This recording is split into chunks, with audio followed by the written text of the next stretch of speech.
মাকে দেখে বাড়ি ফেরার পথে আমরা যখন বাড়ি ফিরছিলাম তখনকারই ভিডিওটা। তো দেখতে পাচ্ছেন বাবা আর মা, তখনও আমি সিট পাইনি। তো এদের মানে কি বলবো, এনাদের যে দুজনকে নিয়ে আমার কথা বললে শেষ হবে না কখনোই। আমার আগের জন্মের কিছু তো ভালো কর্মের ফল হচ্ছে এনারা দুজন। মা বাবা নিয়ে যতই বলবো ততই কম বলা হবে, সেটা শুধু আমার নয়, প্রত্যেকের। তো দেখতে পাচ্ছেন পরে আমি জায়গা পেয়েছিলাম আর সবাই এই যে বসেছিলাম।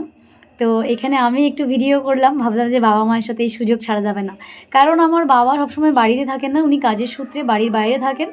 তো সেখান থেকে ওনার সাথে যদি আমার একটু ছবি ভিডিও করতে পারি আমার মনে হয় খুব ভালো লাগে, খুব শান্তি পাই। তো সেখান থেকেই যে দেখতে পাচ্ছেন আমি আবার সামনে এসে বসলাম যাতে ওদের ভিডিওটা একটু ক্যাপচার করতে পারি। তা বাবা আবার হাসছিল, বাবা বুঝতে পেরেছে যে আমি ভিডিও করছি, তো সেটা দেখে হাসছিল। তো ওনাদের নিয়ে আমার বলার মতন কিছু নেই, এই জন্য যে ওনাদেরকে নিয়ে বললে শেষই হবে না। তো শুধু এতটুকুই বলবো ভগবানের কাছে যে আমার বাবা মাকে, পৃথিবীর সমস্ত বাবা মাকে ভালো রেখো। ভিডিওটা ভালো লাগলে শেয়ার করবেন, লাইক করবেন, কমেন্ট করবেন।